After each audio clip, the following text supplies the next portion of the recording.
की काचे ताने मोए देना गे, पकल हो की काचे छौड़ी मोए देना गे।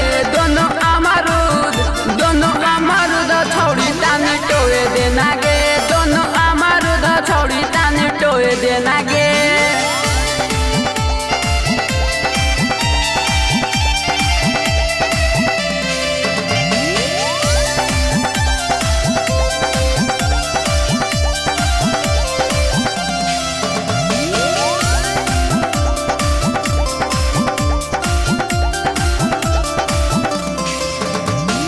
गजरे लगा कब देखे में डाच गे, फरी के लटक गेला छौड़ी तोरो गाछ गे,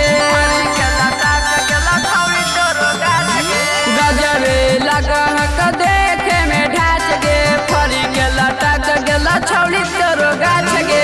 सुखल की रस ताने छुए देना गे, सुखल की रस ताने छुए देना गे।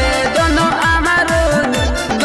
अमरुद छौड़ी ताने टोए देना गे, दोनों अमरुद छौड़ी ताने टोए देना गे।